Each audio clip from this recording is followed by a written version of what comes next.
Om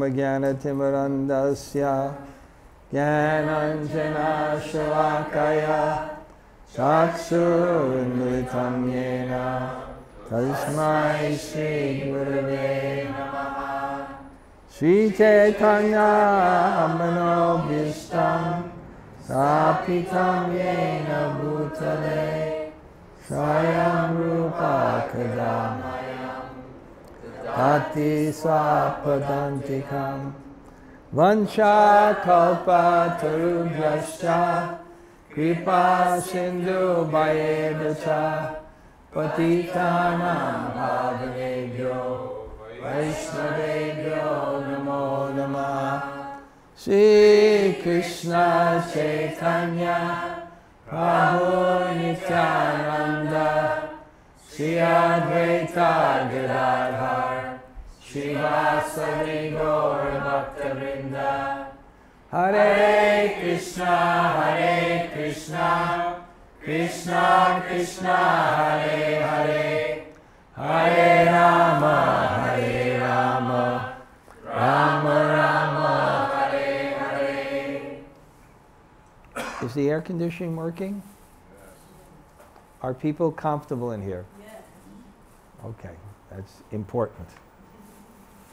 Just like yoga, you do asana to make the body sukha, happy and steady, so that the mind doesn't focus on the body. So also, even in a class, we want it to be relatively comfortable. Okay, and thank you all for coming. I really so much appreciate it. You know, I know it's not easy in New York to, can you hear me well? It's not always easy in New York to give 9 weekends, but somehow we have a steady group of people that are coming most of the time, and I really appreciate it. Mentioned one of the items of devotional service, how you remember Krishna, is to serve devotees. And one of the best ways to serve a devotee is to hear. Because when you serve a devotee in that way, the devotee is also engaged in devotional service. So you're not just serving him, he's able, by you serving him or her, then him or her are able to serve Krishna. So there's always a very nice relationship when there's Krishna Katha going on. And also with the class, as I go on, I'm trying to see how to present it in the best possible way. I have my own style of, wherever I lecture, of going over what I've spoken about before, because I want to make sure everybody gets that they learned something, not that I've covered the information, but that actually something went in their heart. And not just facts, but realizations. And to get realizations, you have to think deeply about something for some time. And so what I'm going to try to do today, which I'm actually going to try to keep a schedule and keep the summary within 30 minutes. And we will have a break, especially we're in this room. We will have a break at 4:15 for 15 minutes, which will also give people a chance to stretch out. And so next thing here. So this is the title of the book, which Prabhupada translated as The Nectar of Devotion. Amrita means nectar, elixir, I think, in English, you know, something. Because it's the nectar of Bhakti-ras, which is this overwhelming love of God. If you drink it, you become immortal. Because if you drink it, it will reveal to you your true self, which is spiritual. So, and Sindhu means ocean. So Rupa Goswami wrote the book. I'm not going to go over the same things each week, but he made it like an ocean. We are studying which division of the ocean? Eastern. What? Eastern. The Eastern division, this side. The Eastern division, and the Eastern division is Samanya Bhakti. No, not Samanya Bhakti. It's a variety of devotional service. And the first wave, which we covered, was Samanya Bhakti. Welcome. Which was a general description of devotional service. And what did we cover? There was an introduction, the first 6 verses where the objective of the book was given. And what's the objective of the book? Krishna, which means there's not many gods, there's one God. But the concept here is when God is fullest, God is in a mood of intimacy, where he reveals his heart fully. Akila Rasamrita Murti. Murti, the embodiment, Akila, complete. Akila Rasamrita of the... Krishna is also Rasamrita. He's also full of rasa, or this love, because love entails an exchange. So in the bhakti concept, the one harmonious whole, advayam gyan, consciousness which is non-dual, which means it's pervading everything, has a type of distinction for the purpose of love, which requires an exchange. And we discussed that concept. It's such a beautiful concept. To enjoy love, God within himself creates a separation, which is not outside of himself. So he can feel that love coming into his heart. It's so reasonable conception of divinity. Yesterday I gave a lecture in Pure Yoga West. And I asked all the people the same thing. Think of a person whom you admire. And what are the qualities in that person you admire? And it's always generosity. It's always unconditional love. So it's reasonable to accept that our perfectional state is like that. And therefore there must be an exchange. And the ultimate exchange, which was discussed in the beginning, that this bhakti ras, this kind of love, can expand to the greatest extent, which is everything, which is God, which is Krishna. So we had the introduction, then we had the definition of devotional service. It's when entering into your heart, awakening within your heart, is this intense desire to please Krishna, which is not a limited concept. It's not inclusive of everything in one sense.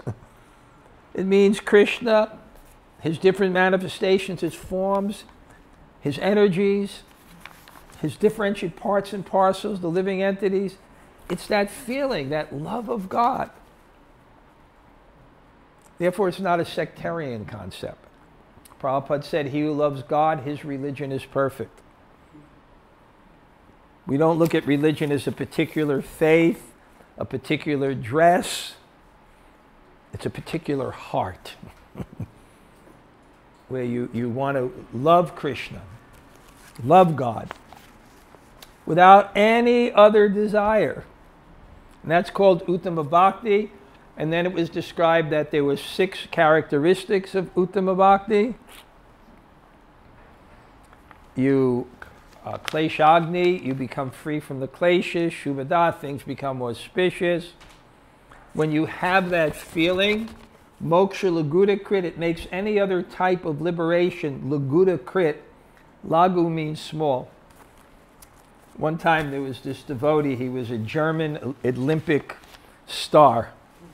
I mean, he had like this archetype body. And his guru named him, he was huge, he was a friend of mine.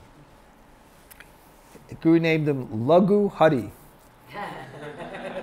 The small Hari, Lagu Hari. He was a very big guy, but that's affectionate. And Sudulabha, it's not difficult, it's difficult to attain because you can control God when he gives you his love. and so you have to, and to get it, you have to have love, not just practice. You have to practice with love. And then at the highest stage, Sandrandana Visheshatma, the love becomes condensed bliss. There's like metal, you can't put anything, a pin through it. Your consciousness just becomes love. And that's called samadhi.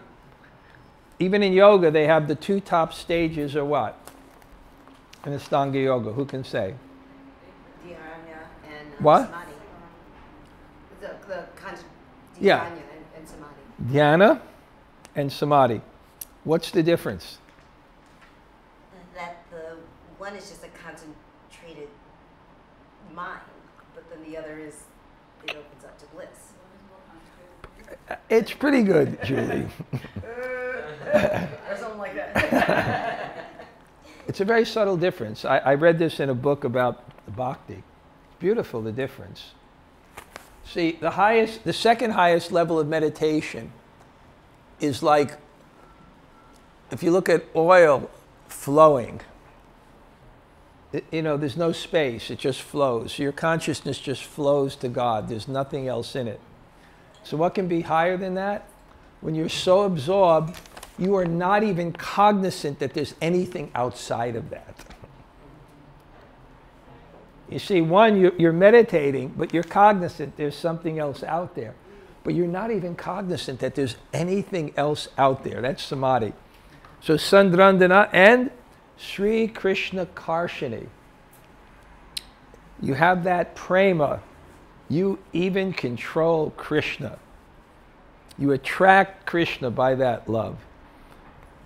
You control Krishna by love. Why? Because he's the supreme person.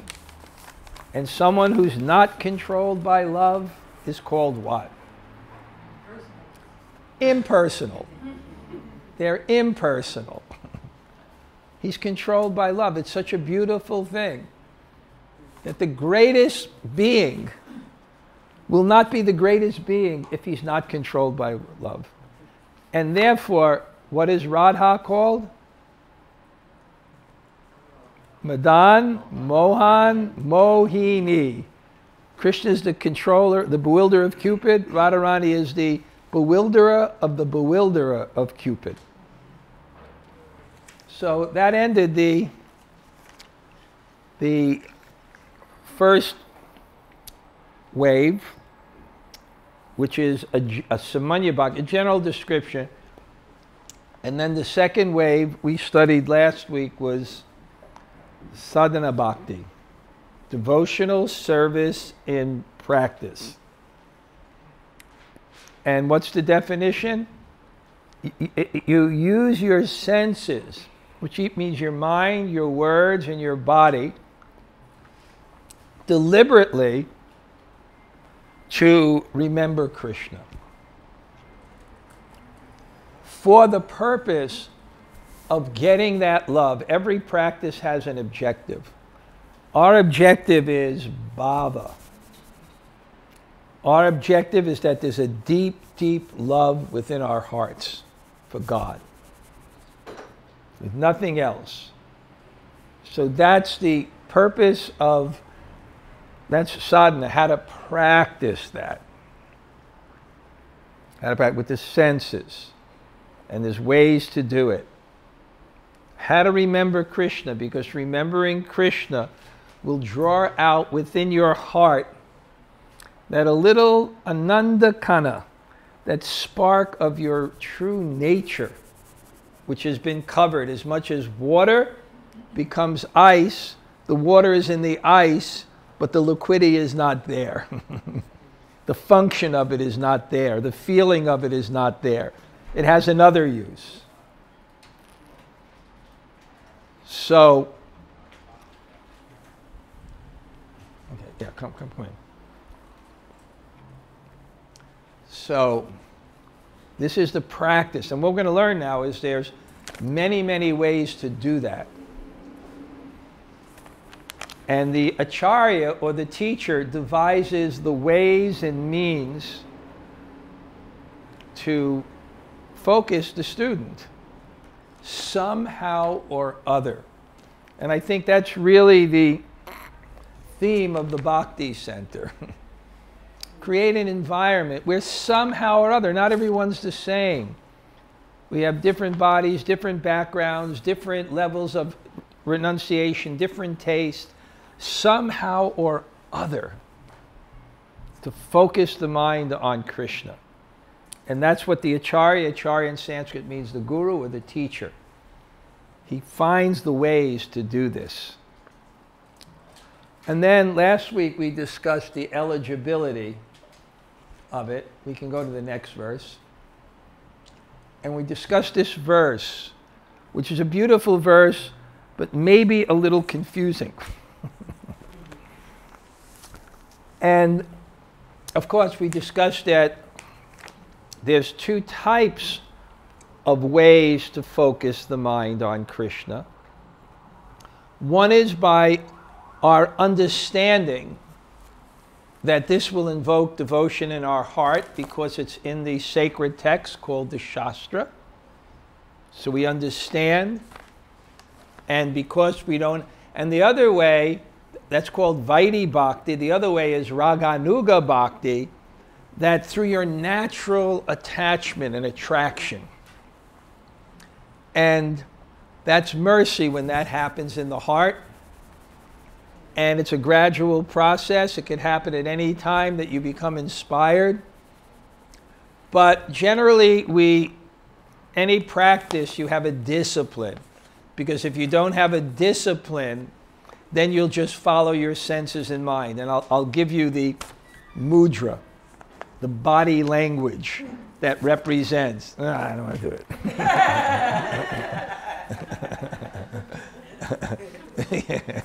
it. So, no. This is the Shastra. This is what we should be doing. And we put ourselves under that. But at the same time, because we're in a path of bhakti where, come on in. Hey, Hare Krishna. Good. Hema, how nice to see you. Please come in. You're just missing the introduction. And I'm under strict discipline. There are chairs there. You want to sit down on chairs? Please make yourself comfortable. What do you want to do? Okay, you're okay? You're comfortable? Okay, good. So now that's going to be discussed later, this Ragmarg. We're going to have one whole class on it the week after next. And it's very, very important to understand it because many people, in the name of spontaneity, they enter off into different practices and modes of life where they don't actually think of Krishna because they're not yet spontaneously attracted. I even wrote a whole paper on that I researched because there was a controversy on it.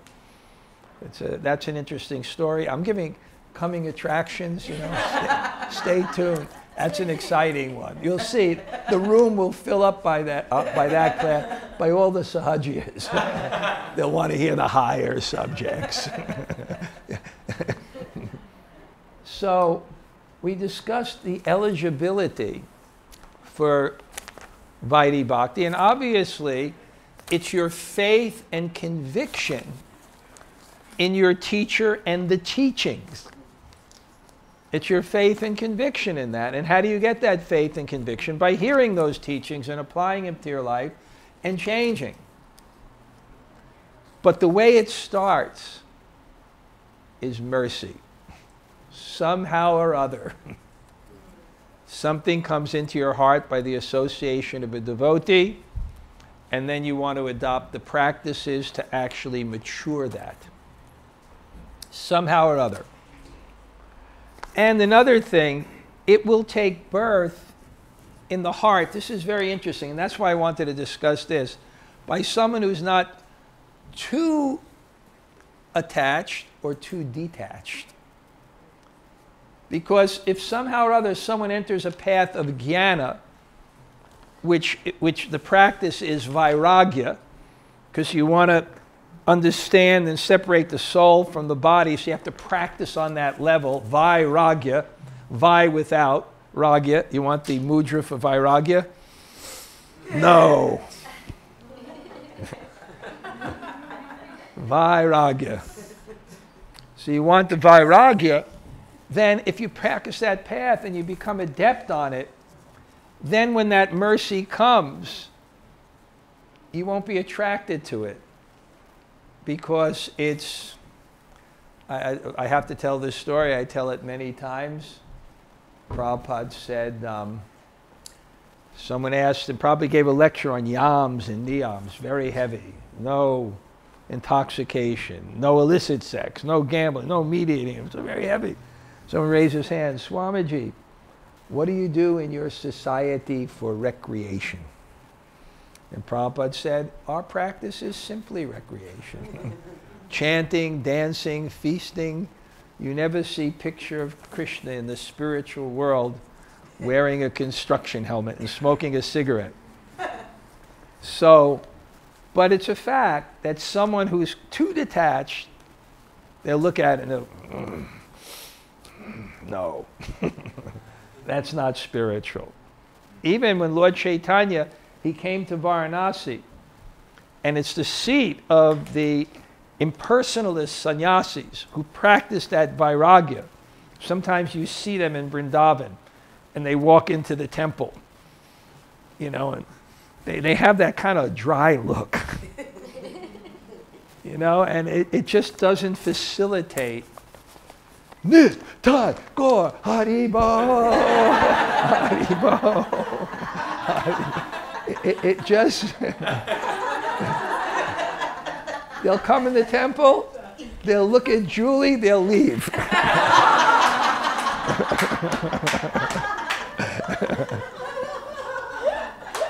So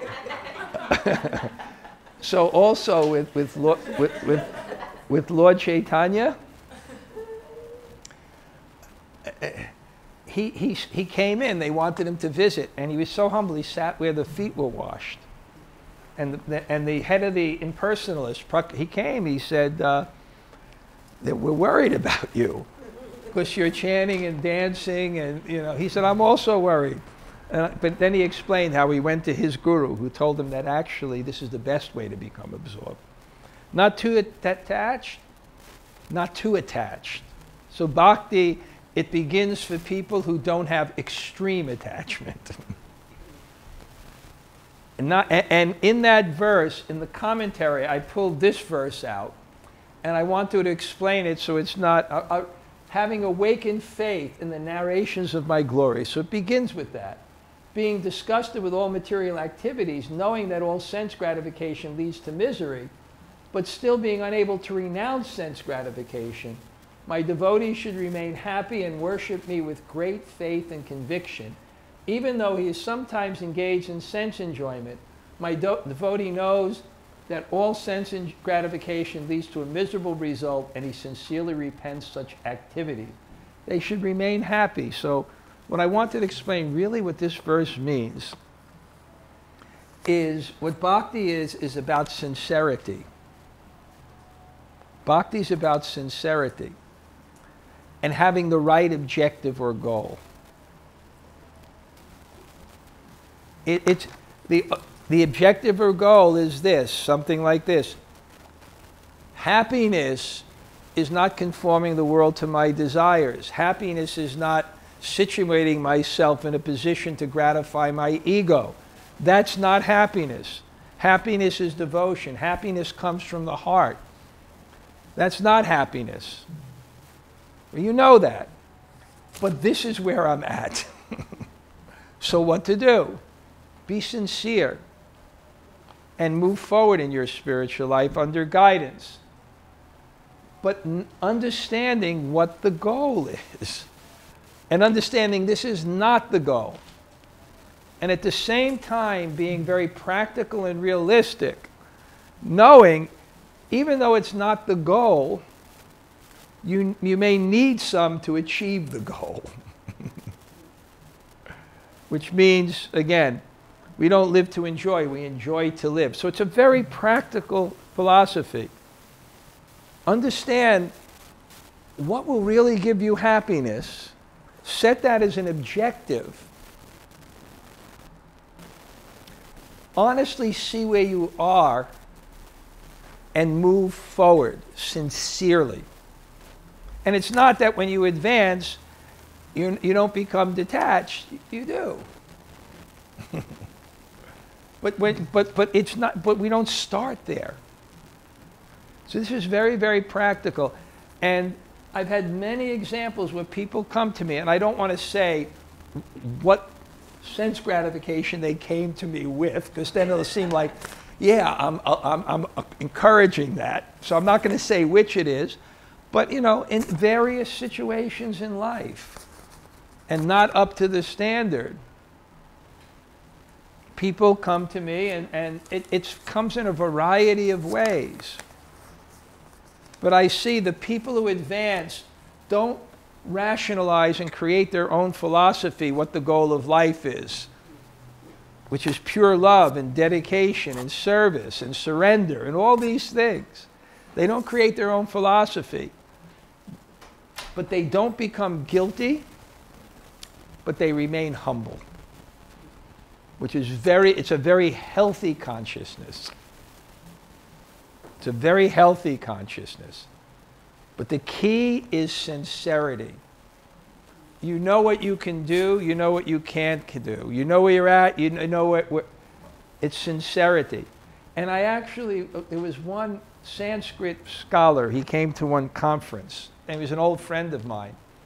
And he spoke about this, that this is actually the key to spiritual advancement. Understanding really clearly what the objective or goal is. And moving forward sincerely. I wanted to clear that up. Matthew, does that make it a little bit more clear? Because you asked that question. What is this?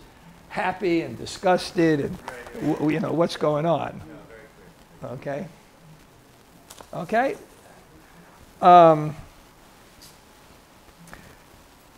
Okay, now I'm feeling the clock ticking away.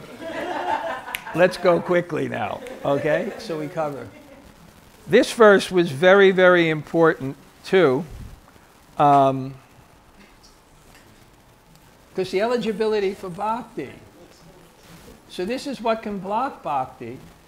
If these two desires become too prominent,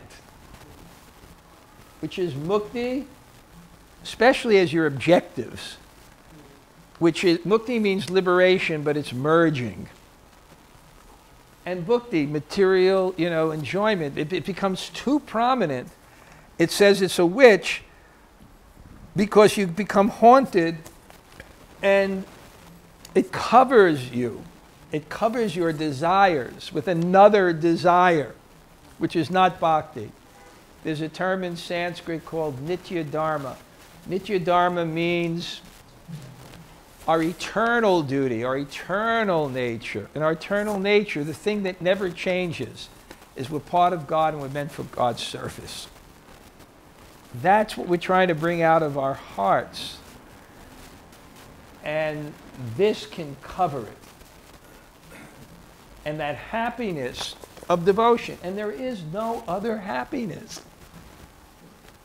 There is no other happiness but devotion.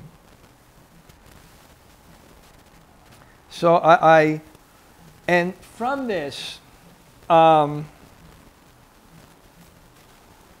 becomes clear, he's going to focus on this. You remember there was a whole chapter which I said you don't have to read the whole thing. Devotional service surpasses liberation. But the idea here is rejection of this to merge becomes an important component of taking to devotional service. Because if this haunts you, and also it's selfish, actually, because it's still a personal desire. I want to become one with everything. It's still a personal desire. Bhakti is, remember the definition? Anya bilashita shunyam. We don't have motive or desire in bhakti ultimately. So it's also a personal motive. I want to be liberated. I want to be free from this. I want to. And ultimately, Prabhupada said to become greater in the material sense, bhakti. I want just to be enjoyment, or mukti. Or in the spiritual sense, to become greater in the spiritual sense. I'm one with God. And then, to demonstrate that, there was a very beautiful verse that demonstrated that by Hanuman, right? And I got another definition which I like better. I do not desire moksha, which cuts one's connection with the world and destroys the relationship is expressed. You are the Lord and I am your servant. Hanuman said, if liberation means that, I don't want liberation. If it means merging, if it destroys the relationship, I don't want that. And then in that chapter, I'm trying to give you the context of everything. After the class, you can always read for yourself all the wonderful verses from all the great devotees who really are free from that desire for liberation. Lord Chaitanya, one of the most famous verses, said, Nadanam, Najanam, Nasundarim, Kavitam Va, Jagadisha Kamaye, Mama Janmani, Janmani Eshwari, Bhavatad Bhakti, Huitaki Twayi. I don't want wealth, I don't want followers, I don't want women, beautiful women, I don't want to be learned. That's not my objective. I simply want your devotional service, birth after birth.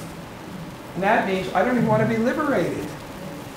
Birth after birth. Narayana, another one. Narayana parasarve nakutas chanya vibyati swaga pavaga narakeshu apitu yatadarsh. One who is Narayana parayana. One who loves God deeply. He doesn't care. Swaga, the heavenly planets, Upper East Side. Swaga, Pavarga, Midtown Manhattan. Swaga, Narakeshu, Avenue B. He doesn't care. He just wants to serve. The gopis will go to hell. We just want to serve. So you see how these all express that core feeling that we know is our objective.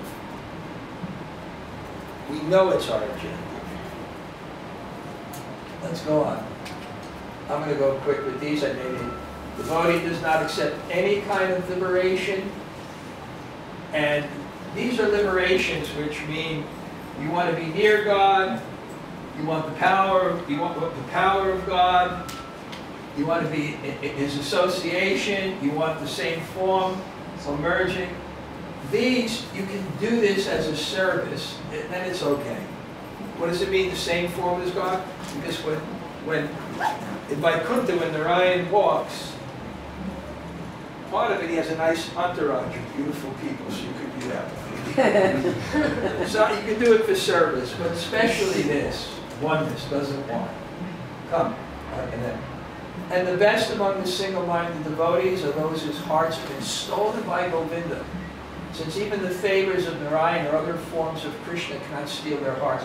This is a Bhakti-rasamrita-sindhu. The conception of Krishna can draw out the most love. Because it's God revealing His heart to the most intimate degree. So He can draw out the love. But the other verse said, Even though from a philosophical perspective there is no difference in the essential nature of the Lord of Vaikuntha, Narayan, and Krishna, the disposition of rasa is such that it reveals the form of Krishna to be the most excellent. We're going to discuss this later. Rupa Goswami listed 64 qualities of Krishna. And there's 4 that no other manifestation of God has. It's Lila Vidurya, the variety of pastimes. Because when God is taking the position of majesty, there's only one relationship. Prayers and you are great, that's wonderful. There's no intimacy. For Krishna, there's so many different, it's called Lila Vidurya, Rupa Vidurya, Prema Vidurya. There's so many varieties of love. And therefore so many different activities. That's why the pastimes of Krishna are so beautiful. Makanchor, he steals the butter. Rasa Lila. There's so many varieties. So it's considered sweeter, but the same. We'll go on. And then we got to the point that devotion is open to all and is devoid of any other criteria. It's open to all. The path of Jnana, when you perfect it, which is Vairagya, complete celibacy, complete solitude. Generally you have to be born in a Brahmin family and kind of have the mode of goodness right there. Bhakti is dedication. Wherever you are, whatever mode you are, dedicate yourself to God, you'll become purified. So, month of Magh, boy, I'd like to tell all my month of Magh stories, but maybe in the Triveni, in the Kumbh Mela, no one's going to say, hey, you know, you're from New York, you can't take the Kumbh Mela. Only Brahmins. Only Brahmins. No. Anyone. Anyone. And it's an amazing phenomenon because they make a city on the bank of the 3 rivers where 20 million, 40 million people. And you know, you're looking around, India's so chaos, but when it comes for God, they're really organized. The whole place works. The Kumbh Mela, they're all so organized. And then all the millions of people bathing. Yeah, beautiful. India, wonderful. Keep on going. Purity is not a prerequisite for bhakti. So even if you make some mistake, you don't have to do atonement. I'm from a Jewish family, so I can say this, it's not anti-Semitic, there's no Yom Kippur. There's no Day of Atonement. Because it's bhakti. Bhakti is in the heart. You just have to do it. It's the purest thing. Bhakti is not dependent on anything else. Other processes are dependent on bhakti. Because every process to achieve perfection, you have to get the mercy of God. So even if you're in the path of Jnana, even if you're in the path of Jnana, they always do some worship, even if they don't believe it. Because you got to get some mercy to go. But bhakti is independent. It's universal. Anyway, you know, I was down in the restaurant before this, maybe about 1 o'clock, checking on something. And I walked in, and Ananta's little son, you know, Ananta plays Mridangam. It was something like this. All of a sudden, I see this kid running to me. Oh.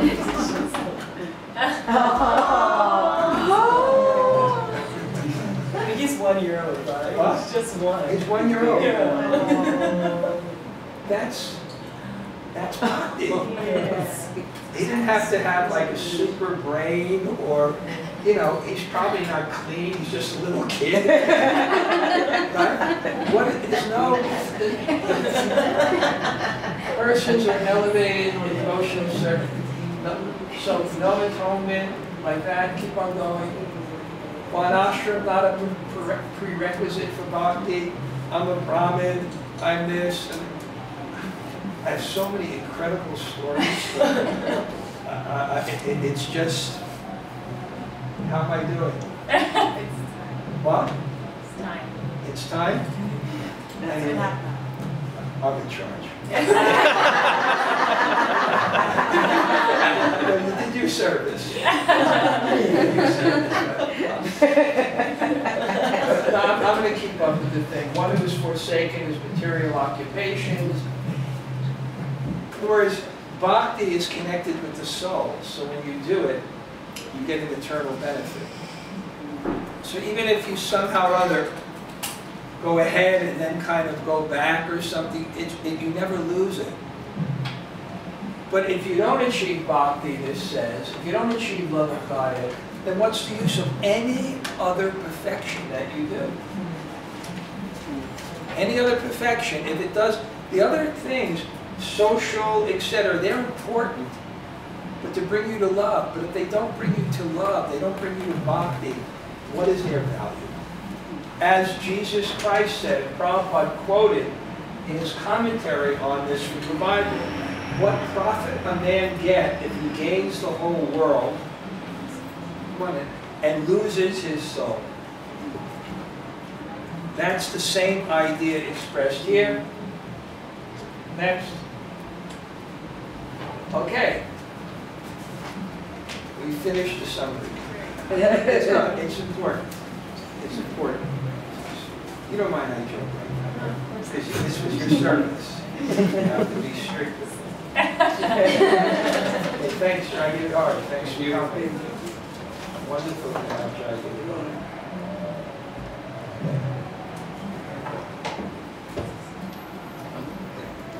You should shut the door. It's okay. I have to say, what a nice example of devotees. Right? You know, I'm here, I live in when I'm here, I stay here. I go to the temple in the morning, I chant before the Mangal Arati, he's always there at every program. And what I like, this morning, last few days, Alexander Forsyth and Champa came to the class in the morning, right? And then Jai Gidhari and Shama, invited them to their room for breakfast, and it's a good example of what we said. He's fixed what is the right thing to do. He hears, he learns what is the right thing to do, how to remain fixed.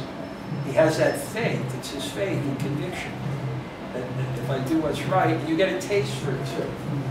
Okay, now we're going to go, Rupa Goswami has listed 15 minutes, we're going to take a break, just so let you know. Okay. Rupa Goswami states that his elder brother Sanatana compiled Hari Bhakti Vilas for the guidance of the Vaishnavas. It's kind of a rule book on every ritual, everything. And what the 6 Goswamis did is they brought all these,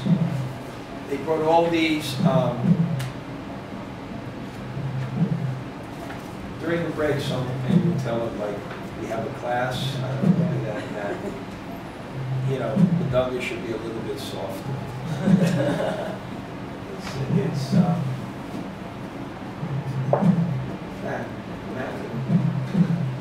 You'll just, we'll wait till the break, I'll just plow through it, and we'll just tell them that.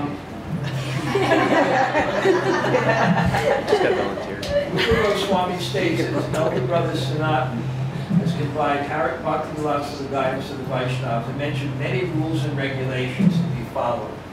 And he was also concerned with the culture and society at the time that looked at spiritual life very much rule-based. It's called Smarta Brahmins.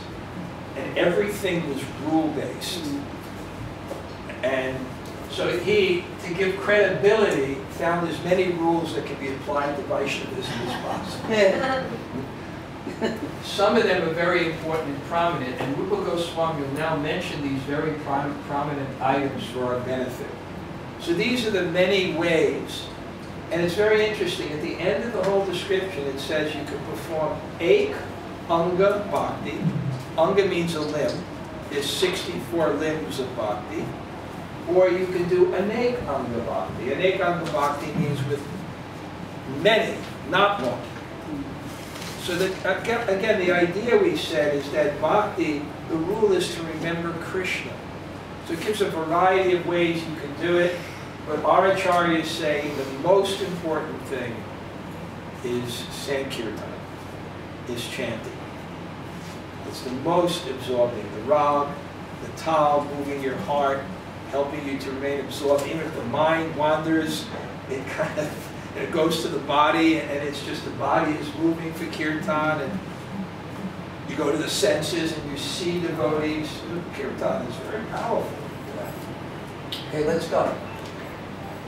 So 64 main principles. First 20, the most important. First 10 are rules. Next 10, what you do and what you don't do. And as you remember, getting back to the definition of devotional service, it was anukulyena krishnanu shilanam. Shilanam, it's activities that follow Krishna.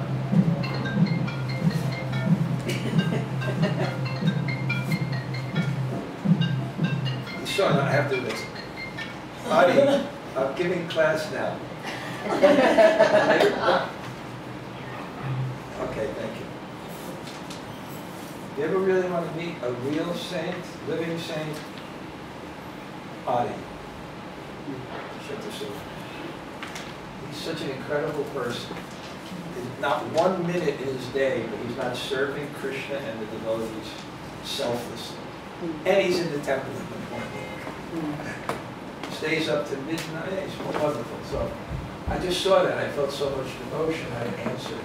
First 20 rules, what we do and what we don't. These are the preliminary items. Especially the first 3 are the most important, and the last 5 are the most potent. Yesterday? 5 most potent.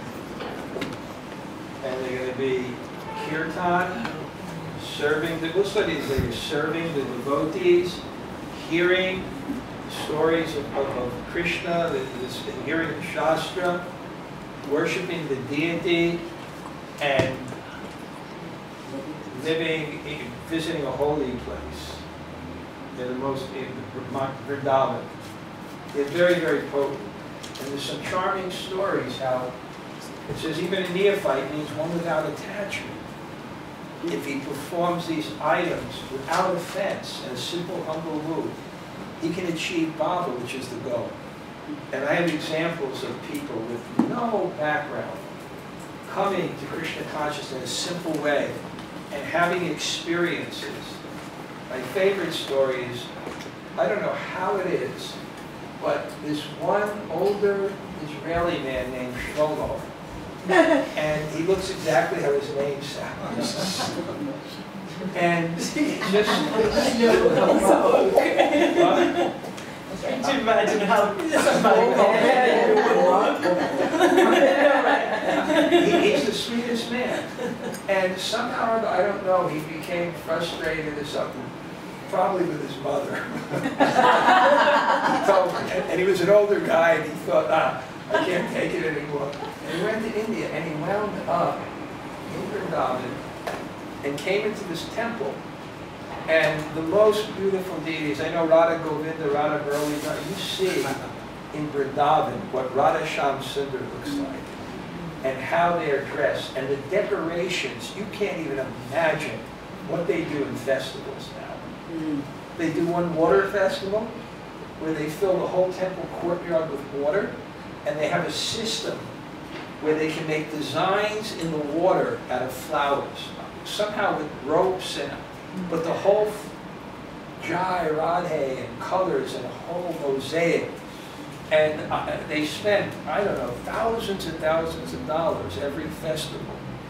So he walked in and he saw the deities. And he's such a humble man with an open heart, and thought, this is beautiful. And that appreciation filled his heart with such love of God. And the rest of his life he dedicated. Even to this day, he's an older man. He lives in ashram in Israel. And he's very sick. I'm very close with him. Very nice person. He loves to cook the heaviest food for the devotees. They're called garanga potatoes. Okay, come next. Okay. You know what we're going to do? We're going to take a break now because we're going to start some very deep subject. So strictly, we're going to start in 15 minutes. Strictly. Okay, so do finish, take a break, and we're going to go over the items of devotional service. Okay? And special, these are the first. I'll just mention the three most important at the beginning: Guru Padashraya, taking shelter of Guru, then initiation and instruction and service. So these are very, very interesting subjects. And I want to leave time for discussion too. So take a break, or just sit here and relax. Okay? Om Namo Bhagavate Vasudevaya. Om Namo Bhagavate Vasudevaya. Om Namo Bhagavate Vasudevaya.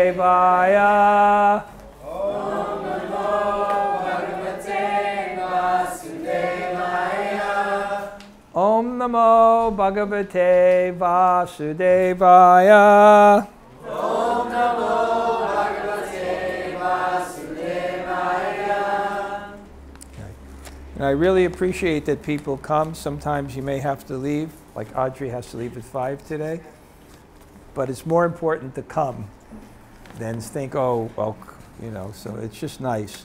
We're still getting quite a nice crowd, of pretty much a full room with this. So now it's going to go the principles. So it starts with this. Okay, this is the first principle. And now remember, this is Uttama Bhakti, it's Vaidhi Bhakti. There's a verse that's going to come later in the section in Prema, and it describes how you get the Prema Bhakti. And it says, Prema is the goal. It's Prema Pumartha Mahan. It's the goal. The highest, Maha Artam, the highest value, the highest thing is Prema, or this love. So it says, Adau Shraddha. Adau Shraddha means you got this faith, somehow this conception.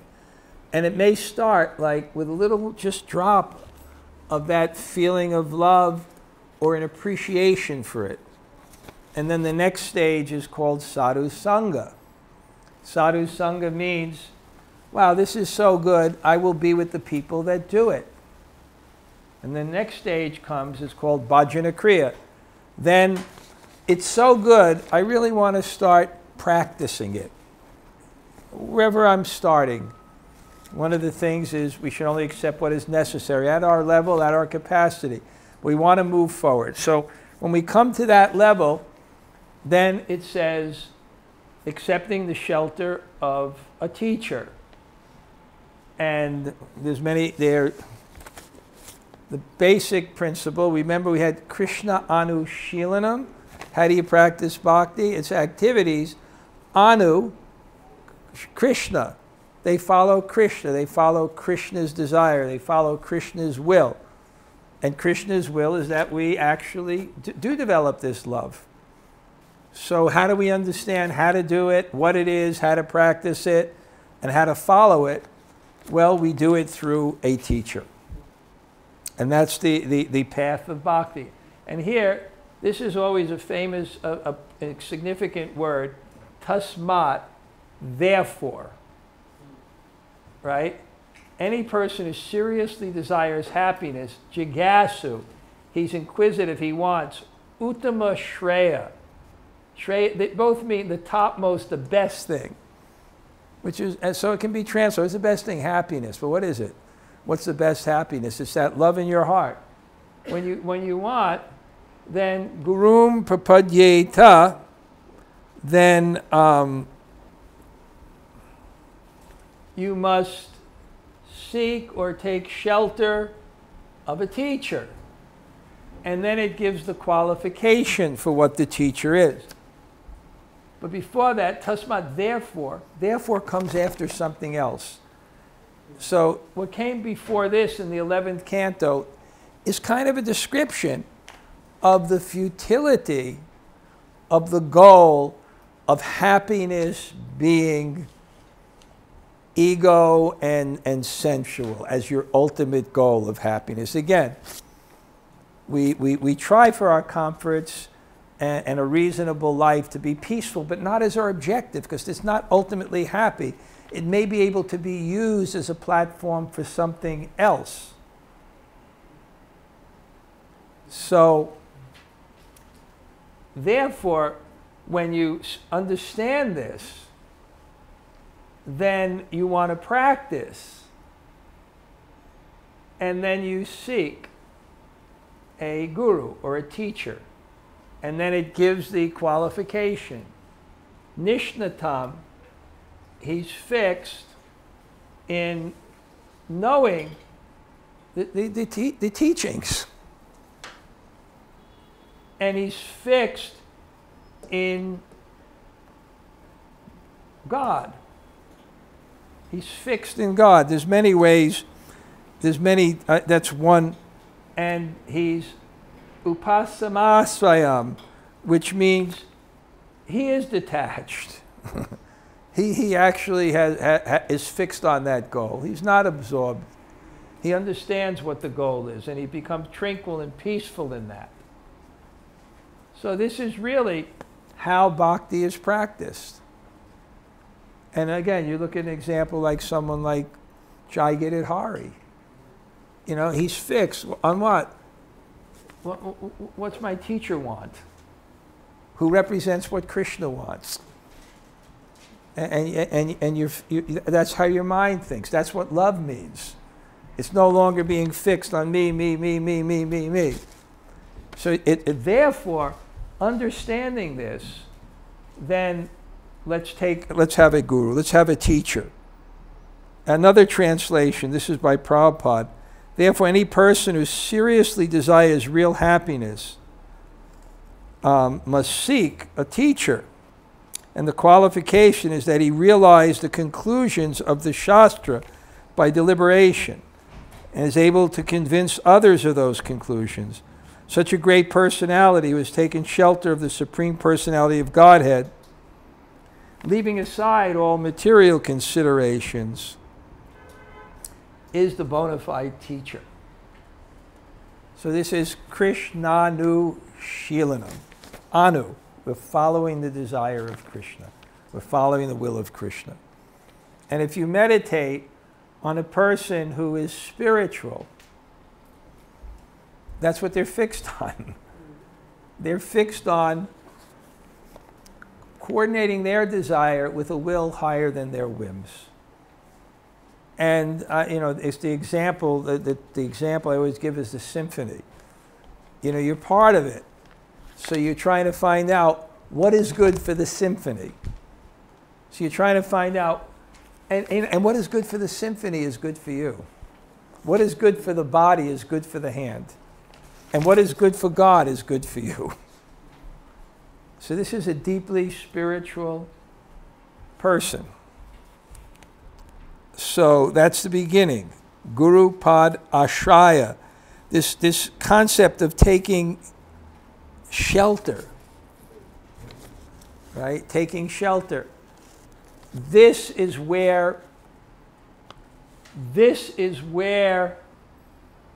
I will be happy and satisfied and complete. That's what you're convinced of. In connection with God, through his lineage of teachers, that's how I will be, that's my shelter. I always think, one of my friends always asks me, when you're in anxiety, what's your shelter? Is it food? Is it the internet? You know, is it yelling at your spouse? I mean, what is your shelter? In anxiety, where do you feel? This is where I'll find relief. This is where I'll find satisfaction. Spiritual person says, Guru Pad Ashraya. I will find shelter in the service. Pada means feet. When they say the feet, it means in a humble mood of service. Guru Pad Ashraya. I will humbly serve. And just like Arjuna, the whole conclusion of the Bhagavad Gita, he surrendered to Krishna. But Krishna didn't tell him renounce the world. He told him that you should dedicate what you have to God. And you're a warrior, you should fight. So it's not like, oh, if I surrender, oh my God, I'll give up everything. You'll give up the ego. Okay? And then the next item,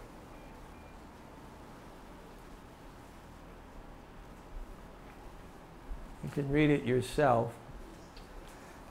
These are giving references, and initiation means we should make a commitment. The example that is given, the example that I read in an interesting, there was one scholar in Vrindavan, I shared this with Satya Hari, I sent, somehow or other, he's like the greatest scholar in Vrindavan, and I had transcripts translated in English of people coming and asking him questions. So he explained initiation in a very interesting way. He said, just like in India and you know, different traditional cultures, a girl is under the shelter of her father, and she has the attitude that I am the daughter of my father. And then when she gets married, her ego changes. And the ego becomes, I am the wife of my husband. So in the same way, when one surrenders and commitment and formalizes the commitment, the ego changes, and sometimes they say it's the beginning of the ego changing, because initiation also means the beginning. It's a process. So, and for learning things, you know, you have to have commitment. So, it's a very, very deep tattva, and you know, I probably would have to give like a separate seminar on the subject. But basically the way it works is that one understanding that what's the goal? The goal is to get bhakti, the goal is to get devotion, and understanding that, then one wants that, and they go in their hearts and they pray for that. And what are you praying for? I want my life to be guided by truth. And I want that truth manifested. I want the teachings manifested. I know the greatest thing, and I'm saying it for myself, the greatest thing is to have connection with people of wisdom and knowledge. Because at every moment we have so many decisions to make. And this is an aphorism from one book. Our decisions determine our future or fate. What we are now is based on the decisions we made in the past. So decisions. And decisions are based not just on knowledge, but the application of knowledge to our particular circumstance.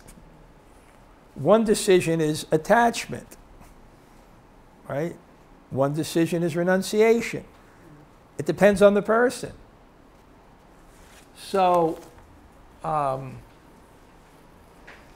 generally that's the process. It begins in the heart. And then in the philosophy of Krishna consciousness, that teacher manifests externally. And Guru Tattva is, they say there's 3 truths that are very, very difficult to understand. Shiva Tattva. Because Shiva is Krishna, but not Krishna. It's, you know, it's like it's milk and yogurt. It's what? Shiva Tattva, Dham Tattva, the holy places. See, many people here have visited me in Vrindavan, and there's something special. It's kind of like in the world, but not in the world. So Dham Tattva and Guru Tattva. And ultimately, it's explained that it's actually a potency of Krishna that manifests to you through a person. It's not just a person. It's Krishna that manifests to you through the person in terms of knowledge. Sometimes what I describe, it's like getting the right glasses. There's the object, and there's your eyes, and there's something in between that helps you to see. So it's a prescription, it's a fit, and it's God's mercy. So we seek that, and we make a commitment. Next verse. One should know the Acharya as my very self, and never disrespect him in any way. One should not envy him, thinking an ordinary man, for he is the representative of the demigods. And it's interesting because I've done a lot of study in various books about bhakti, and there's one book I studied, Bhakti-sandarbha. I was the first person to ever study it in English because I knew the person who translated the book into English. And he was my friend, and I was living with him. So I would always see the manuscripts he was working on. And I read it 3-4 years before anybody saw it, and had an interesting commentary in this book that this right now is being applied to the spiritual master, but the verse in context was applied to anyone who represented God by carrying truth and knowledge. It was your parents in a proper culture. It was your teacher. Because there was a culture of faith. Because in any subject, if you don't have faith in the teacher, you can't learn. Just even think learning some classical instrument, classical guitar or something. If you don't have faith that this person knows more than me, you won't make the effort to learn things that are beyond your own perception and limited frame of reference. So it was a culture of faith. And because it means authority, which, whoa. Because it means authority, and what authority does, it limits independence. But our desire for independence is why? Because we want to be free to conform and control the world for our own selfish desires. So it's natural in one sense, especially in the Western world, more and more and more, to be averse to authority. But don't think it was in the Western world, because this verse, technically, it's 5,000 years. You may have various degrees. Maybe some will say 2,000 years. But it's between 2,000 and 5,000 years ago. And here it says, don't envy him. Because it's so easy to hate authority. And this is big, because this is authority on life. I'm looking at the faces. Everyone was smiling before I got to these verses. Now everyone is like, what did I get myself into? If they would have gave this verse first, I would have come to this, to the rest of the class. But it's beautiful. Taking shelter is a beautiful thing. Taking shelter. Where I will be happy. And we're happy in the mood of service. We're happy in the mood of service and giving ourselves to a principle higher than our own whims. What to speak of giving ourselves to God fully, and God's representative who's carrying the will of God. So, and myself, because he is Mukunda Preshna, because he is dear. Prabhupada gave the example of the viceroy who represented the king. When the viceroy came, it wasn't the king, but the same honor and the same respect and the same relationship is there. So,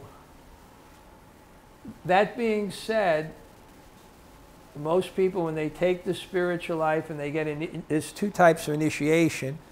One is you get a chance to surrender, and another one you actually do. And for most people, it's a process that they enter into. It's a process. And when they do, then you're liberated. Even if you have all your desires, even if you have all your problems, even if you're liberated. That's it. So it's not easy. I'll tell you one thing real funny is, well, you'll decide if it's funny. I should never say it's funny, because if it's not, you lose. So what happened is, maybe I can get him here one day. My godbrother, he lives in the Bhakti Center. Radhanath Swami said, give him a room, because he did so much service for Prabhupada. A lot, the Chaitanya Charitamrita, he had translated all the commentaries that Prabhupada, basically just looked at. He's an incredible scholar and really a wonderful person. And he was speaking in the class last week. He doesn't come, but he was speaking in the class. And then after the class, he said, because I gave an example that, everyone can, there's no prerequisite for surrendering to Krishna, right? Anyone can do it. And I gave the analogy of a mother serving a child. She doesn't have to be learned. It's her right. She has a relationship. We have a relationship with God. So he was listening to that, So yeah, the class, I like the class. He said, so Bhakti is like the mother. He said, well, who's the father? He said, is Gam the father? Yeah. Who's the father? But he liked the point. He said, yes, Bhakti is no, anyone can do it. He said one time Prabhupada called him in. No one's ever heard this before, because he used to personally associate with Prabhupada. And Prabhupada said, called Pradyumna, and he said, Pradyumna, there's one thing I said that I deceived everyone. And Pradyumna said, what is that? That Bhakti's easy.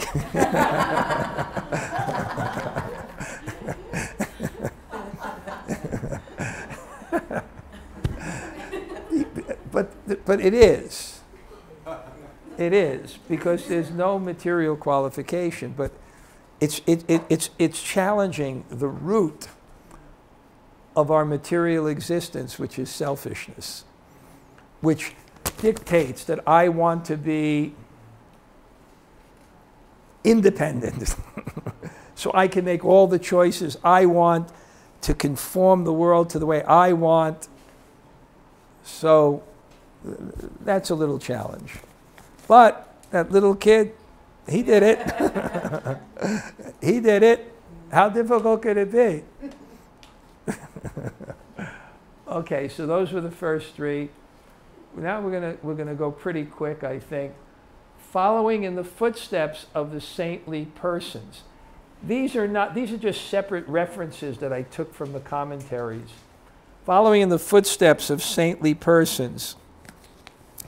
So what it means is you're not just guru, but the great teachers. And in fact, in terms of guru, I said the way it works maybe is we're hearing from various people, we may become inspired, and then as we advance, and everyone has a different kind of timeline, how they move, we're different ways, different mercy, whatever it is, then we start wanting to take instruction.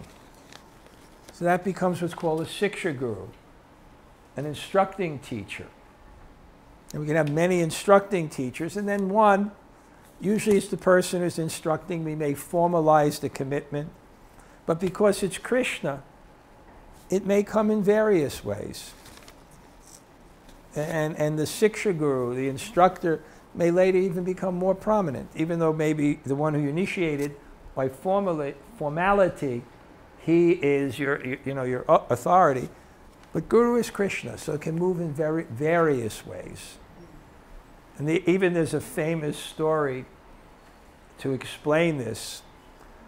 There was one person, he was so attached to prostitutes. And he was so attached to prostitutes, he had a meeting with a prostitute and his father died.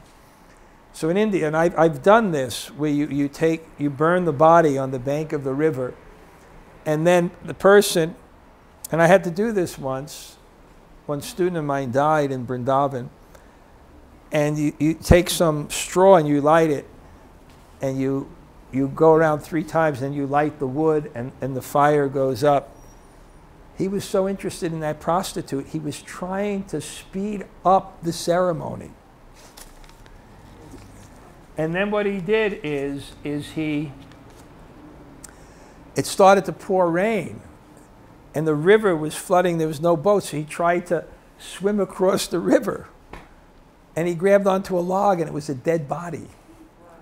And then when he got to the house, he wanted to climb over the wall with a vine. And he pulled it down and it was a python. And then he was knocking, and when the prostitute came out, which was Chintamani, she saw him. As prostitutes were also devotees sometimes. Even in Dwarka it described that the prostitutes also came to say hello to Krishna when he came. And when she saw him and understood what he did, she said that if you had the same determination to see God that you do to follow your desires, you know, you would achieve the ultimate perfection. And it hit so strongly in his heart that he changed his life. And then, of course, the story was he was going to go to Vrindavan, and he stayed in one house, and he saw the wife of the person who was the keeper, who was a Brahmin, and he became attracted. And all this lust came, and then he asked the husband, can you give me these needles? And he poked out his eyes. And then somehow he went to Vrindavan, and he became Surdas. It means blind person. And he became one of the greatest Vaishnavas. And in his work, when he gives credit to Guru, he gives credit to Chintamani, the prostitute, because God spoke through him. So it's not just a person. Of course, he didn't take initiation from the prostitute, but it's a potency of Krishna that can manifest. It's called Guru Tattva, the truth of Guru. And sometimes we'll speak to a person and something will flow through us and it'll be a drop of that.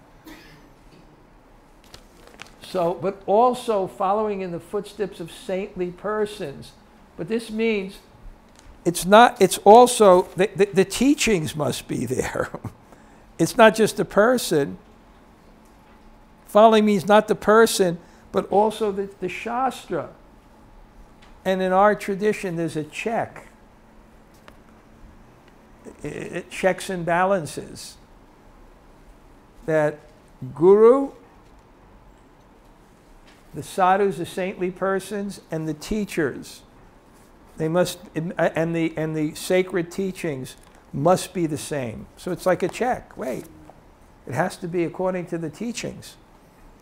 And because if it's not according to the teachings of Shruti, Smriti, Purana Adi, the original Vedas, those things that are spoken by saints representing the Vedas and the histories and and Pancharatna and all these, if it's not according to key, it will create disturbance. If you don't really follow what the sacred teachings say, and you make up your own things, it creates disturbance. I may get back to that, but let's go. Inquiring about eternal religious principles, Saddharma, the true Dharma, Pritcha, ask about it. So if you're serious, then you'll ask questions. What does this mean? How can I advance in spiritual life? And it's a wonderful way to remember Krishna. it's a wonderful way to remember Krishna. How are we doing in here? Is the temperature comfortable? Okay, because we have about maybe a half hour more of teachings. I want to see if you can all make it through. It seems to be a cosmically influenced fatigue time of the planets for some people. And all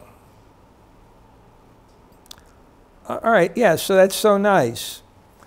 One time, that's Gail there, everyone knows Gail. So once I was at my Vyas Puja, the teacher has a birthday, and I had helped bring these professional comedians to Krishna consciousness. So they would come and they would do all these incredible comedy routines at my birthday. And they were so funny. The best one is when on one of those like foot scooters,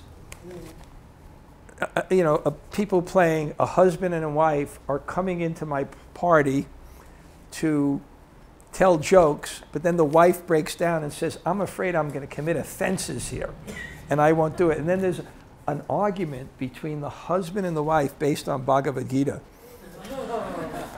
Well, the Bhagavad Gita has all the vibhutis of the mountains. I'm the Himalayas, of the animals. I'm the, like this, right? So the husband looks at the wife, and it also describes Krishna as the destroyer of all ignorance, so enemy of this demon. So the husband looks at the wife and is so angry and says, "Oh, destroyer of rational thinking.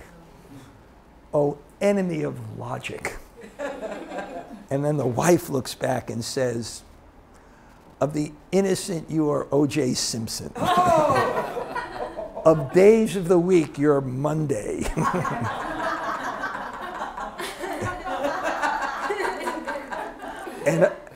And of states, you are New Jersey. It was just a joke.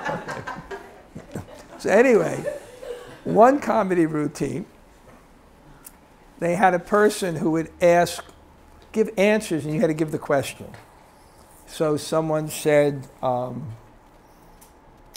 Kishori, can you show us your sleeve? Sure.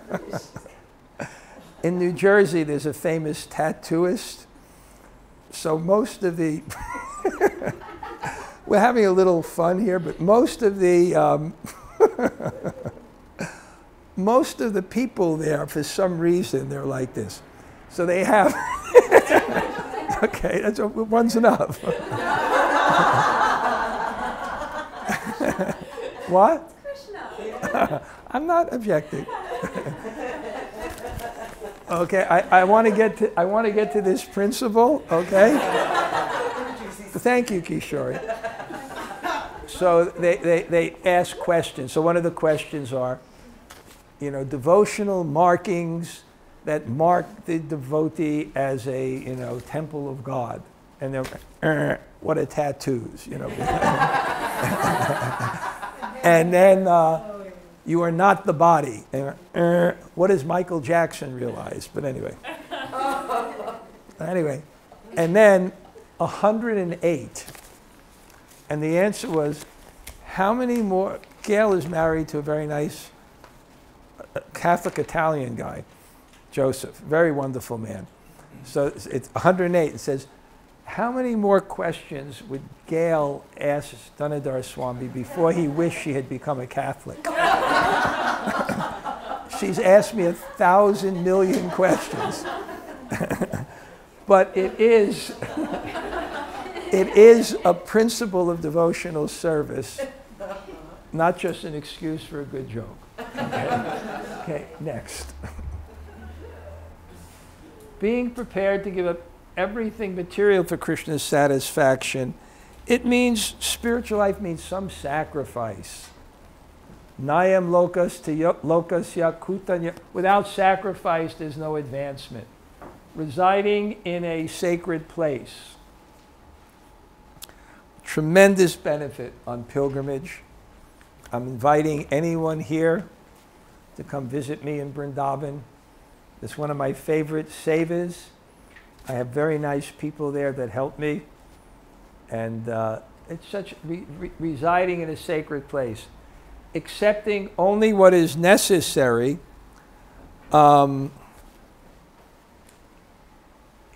It means two things. Don't accept more, don't accept less.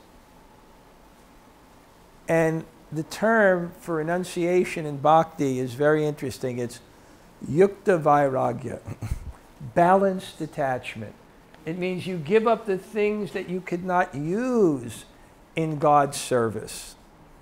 So that way we keep some things that even are attachments that maybe make us peaceful, that can be used in Krishna's service, so that the heart is exercised for bhakti. Where if it's just vairagya, if it's just renunciation, no, then it's not good for the exercise of the heart. So you accept only what is necessary. It means don't take more. And it determines, everyone has to determine what their needs are sincerely. You want to practice bhakti, one way of practicing bhakti, don't accept more. Take what you need. And this is very beautiful what Prabhupada said. He said also, don't take more. Thank you. He said also, don't take more than you need. And he said the purport is that one should not neglect following the regulative principles, nor should one accept the rulings of devotional service that are more than one can easily perform. And I know a lot of times people come to me and and they want to take some vow of chanting, etc. I almost always try to push them back because I don't want them to do more and then go back. And I've seen when I do this, people chant, and then some have another type of determination. People are at different levels of spiritual evolution. But I see that way a person is always coming forward enthusiastically. But don't do little either. But I see sometimes people say, yes, I will, chant 16 rounds. I will, and then it's more than they're ready for at the time. And then it kind of recedes back. So it's more healthy to always move forward. But it's always sincerity. Now, do what you can do. But don't do more. Very practical. Next, I'm going to go quickly. Can you go back one? Yes. Fasting on Ekadasi, 11 days after the new and full moon. Madhava Titi Bhakati Janani, it says, these days give birth to devotion. So when you follow Ekadasi, like a mother gives birth to a child, Ekadasi, we don't take any grains or beans. The strictest standard is one only takes one meal the day before, fast completely the next day from everything including water, stays up all night chanting, and then the next day only takes one meal. And if they're married, they're completely celibate during that time. But, again, the principle is to remember Krishna. For people who have exercised, they can do this. Many times I do without water and chant, increase my chanting. But if I'm working and serving, then just not taking grains. But it's a great day to increase your remembrance of Krishna. And there's some kind of special day. Also Janmashtami, the birth of Krishna, Gaur Purnima, Lord Chaitanya. But it's really good if you're ever feeling, and you're in a practice of devotion, and I'm feeling that I'm not really lacking some taste and things, follow Ekadasi. Eat less, chant more, and the next day you wake up, there's be something in your heart. Ekadasi, 11th day. offering respect to the banyan tree. Now, let's go to Central Park or some. What it means is there are certain things that are in society that really represent God, but more we should think also, it says, of the devotees, the cows, the teachers, and then if you're in an Indian culture, there's special trees in relationship with Krishna, but especially the cows. And there's 3 ways in which you can worship a cow. You can feed it grass or feed the cow. Whenever I go to travel back to America, I go to this one place where the cows are and I give a donation. And at the time I'm traveling, I have them cook wheat cereal for the cows. To feed the cows, to massage the cows. These cows my friend has in Vrindavan. To massage the cows. And to circambulate the cows, walk around the cows. Cows are very, very important. That old sadhu, where I had the transcript that I said, he would do mauna, he would not speak, and then at 5 o'clock he would give class. And my friend used to stay, and he loved cows. And he'd be, in the evening at 11 o'clock, he was 90 years old, cooking for the cows. To love the cows. Namo Brahmanya Devaya, Go Brahm. The cows are more dear to Krishna than even the Brahmins. Krishna is a gopa. He takes care of the cows. His planet is called Goloka, the planet of the cows. The cows are very, very special in so many ways. Many, many ways. Okay, let's go on. Giving up the company of non-devotees. What it means is sangha. Sangha means attachment and intimacy, and especially on the spiritual platform. Because obviously we have relationships and dealings in the world, but more than anything else, it means the closeness spiritually. Because there's 4 types of relationships that we have. We worship God, we make friends with the spiritual people. Those are not, we show them compassion, and then it says we neglect others. But it means in terms of your intimacy spiritually, really, more than anything else. And we're in the world. But at the same sense, you'll see, as you advance in spiritual life, who is your sangha will change. Your sangha, or the people you'll be, you're shaking your head, isn't it? Your friends all of a sudden become people who are spiritual. It shifts a little bit in a very natural way. And it describes that even at a particular point, our advancement in life will be to the degree of our company. The more the company becomes the spiritual people, the devotees, then we'll move. And the more it's the other, it'll put us an anchor. So this is a very important principle. A satsang tyag, a Vaishnavacharya. What is the main behavior of devotee? It's who you associate with. And therefore, the Bhakti Center is dedicated more than anything else, and this is what Radhanath Swami really emphasized, is a community of spiritually minded people so that people will feel comfortable.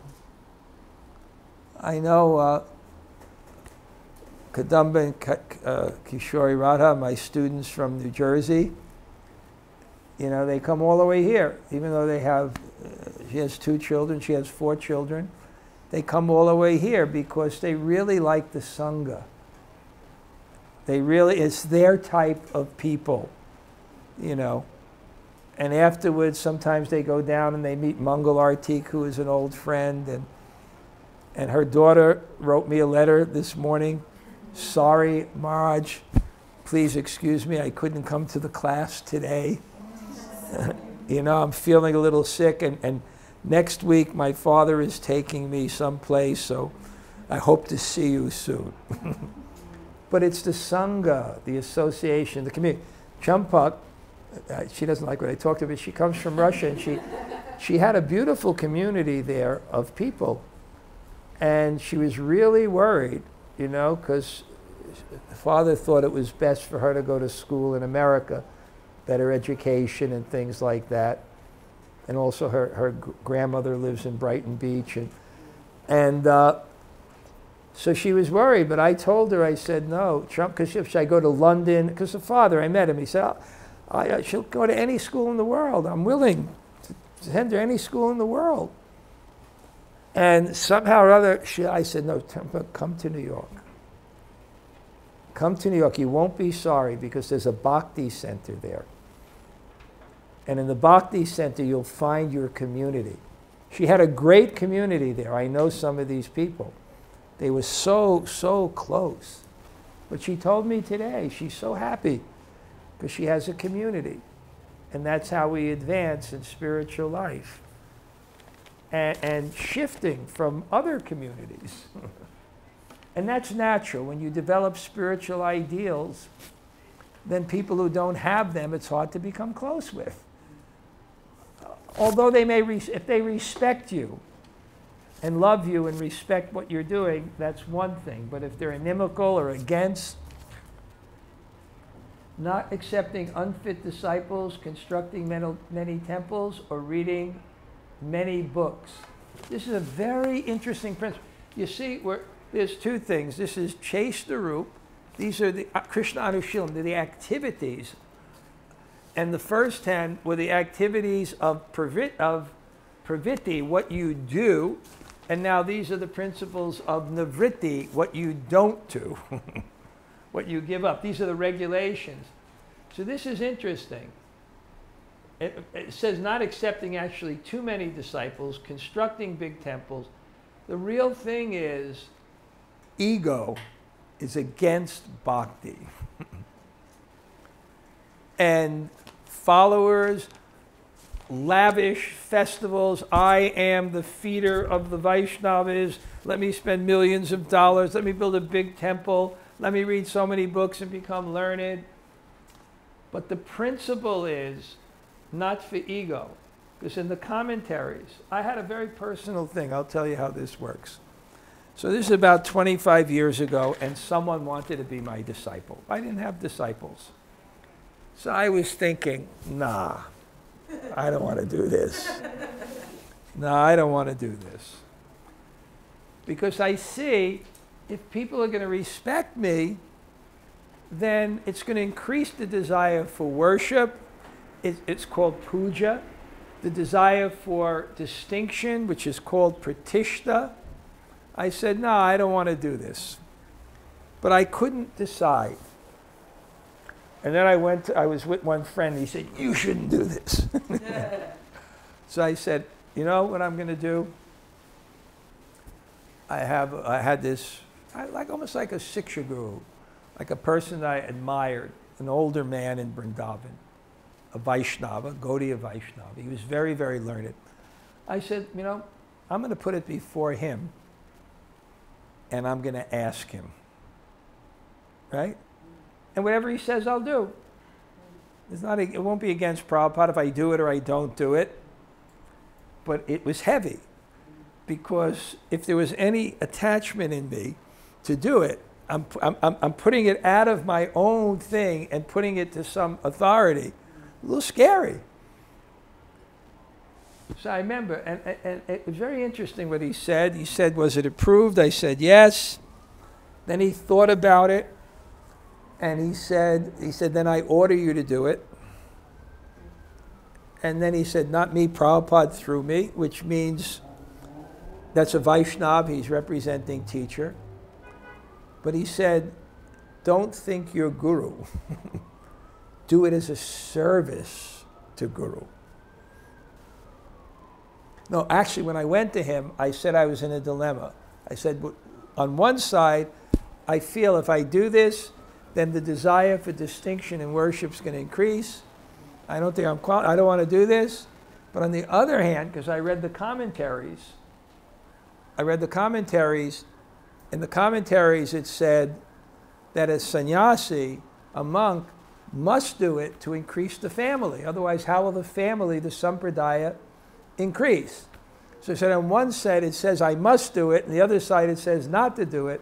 Then he said, but you do it as a service. Don't think you're guru. You do it as a service, under order.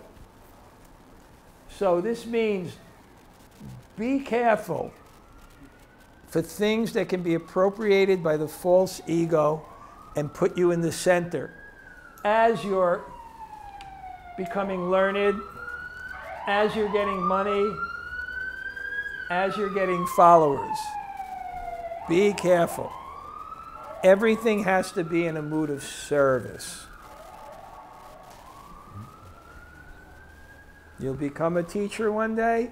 Don't think you're a teacher. Don't be, here, this is the guru. The guru is not looking down.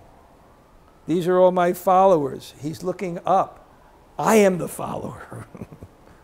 That's my teacher. He's looking up. One should not neglect to offer respect to the demigods. Oh, we say Krishna is the Supreme Personality of Godhead. They're different demigods. We don't hate them. They're servants of Krishna. Next. Non-violence is also a principle. Do not cause harm, pain. The principle is not give pain to any living entity. That's a principle of Vaishnavism. Vidya vinaya sampane brahmani gavi hashtani sunachaiva swapaki. A pandit, a person is learned. He sees everyone equal. They're equal sparks of consciousness. They're equal sparks of consciousness. What to speak of not, killing animals. Person who does not disturb or cause painful action in the mind of any living entity, who treats everyone just like a loving father does his children, whose heart is pure, certainly becomes favorable to the Supreme Personality of Godhead. You want to practice bhakti, do not cause harm to other people. Also words. And sometimes words are worse than the physical thing. Because the physical thing pierces the heart, pierces the body, words pierce the heart. So this is a principle. To remember Krishna by seeing Krishna in everyone and treating everyone with respect. The ego, the desires, we're in the center. It's what we do. We see the world according to our desires. People are interfering. We get angry. Think, no. They're all connected to Krishna. Next. Okay. Next.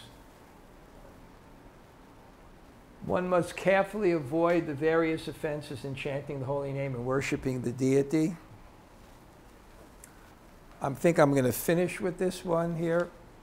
They listed many, many principles, and they can become confusing. Like, don't ride a palanquin to the temple. Don't wear blue. So you have to kind of take it to another context. It's a little bit of a different culture when he collected the principles. But I'll give you how it really what it says is don't circumambulate in front of the deities. What it really means is the deity is Krishna, and you go in with respect. So it says don't come in a palanquin. So I picked up this one saint to come do a program at our temple, and I had a bus at that time in India, so I sent the bus. So it was the saint, and there was like 30 monks. And the bus picked him up, but he wouldn't drive the bus in front of the temple. He stopped the block down. And then I understood. He was a saintly person. For him, that was coming in like, I am great. So that's what, palanquin, 4 people carrying you into the temple. It's the mood, right? Don't wear blue or purple or something. It's kind of, I don't really know what that means. You know, royalty, I am royal, I am special. Don't circumambulate. When you move around something, you put it in the center. So you don't do that to anybody in front of the temple, in front of the deities. So all the principles are based on that. And we'll discuss next time the offenses to the holy name. So this is don't commit offense. Offense, bhakti is very simple. What's difficult is avoiding offenses. Because that can ruin the bhakti. Offenses is aparadha. Apa means to distance from radha. Radha means to worship. It distances you from the worship.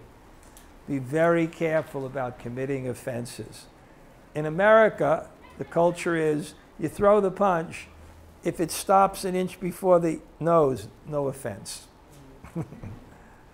But in real culture, it's much more subtle than that. This is all to remember Krishna. Don't forget Krishna. Don't offend. Be respectful. The first offense to the holy name is to criticize people who have actually committed themselves to spiritual life. It's very dangerous entering into a spiritual society. You start working with people, you'll start criticizing them. You'll ruin your spiritual life. It's so heavy, that one thing. I've seen it many, many times. I've seen one instance where I went into this temple, and it was a major temple. And there were teachers, there was like 5 or 6 teachers sitting on seats. And they had enmity to this senior teacher for no reason. And they started criticizing that person in the temple because they thought it was a threat to their institution or something at the time. I walked out. And then later, the deities were stolen from that temple. So I felt it. The offense, then Krishna leaves. Aparad.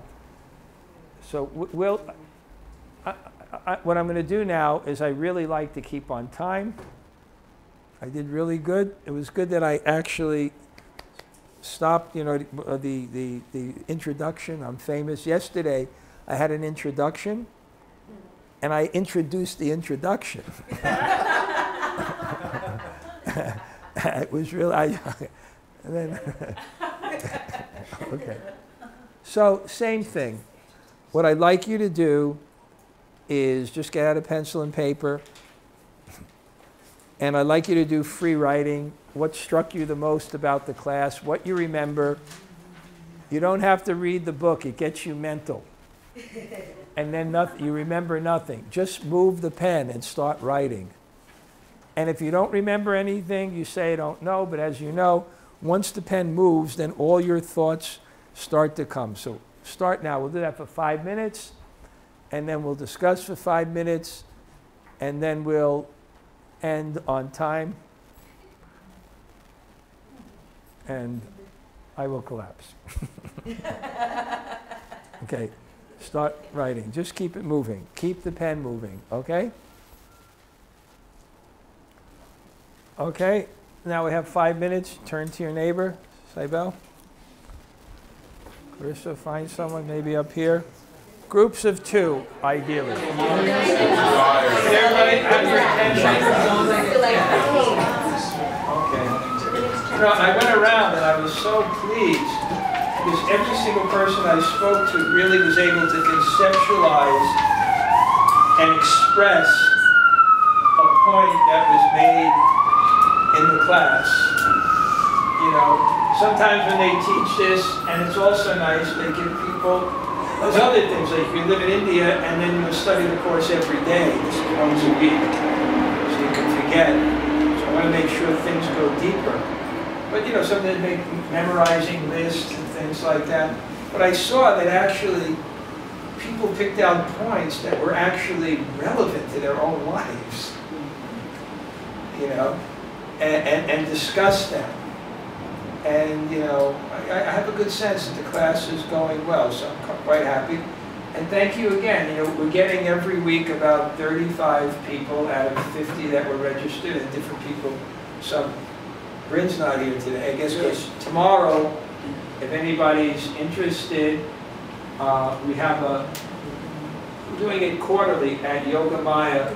We're having we call it Sadhu Sunday. And we'll have a really good kirtan. I'm bringing some really beautiful kirtaneers. I'll speak some relevant points, and then we're going to have like a feast. It's kind of a traditional program. So if anybody wants to go, you can go. They do charge something. If it's a problem for you, just come see me now and we'll, cut a deal or something. It goes there. I never do things, but for the studio and the space, but they're going to serve a nice prasadam too. So if anybody wants to go, I can tell them and then we'll even cook more. But you can come anyways. There's always enough prasadam. Okay, I know many of the people here actually are going too, so let me know. Okay, it was wonderful.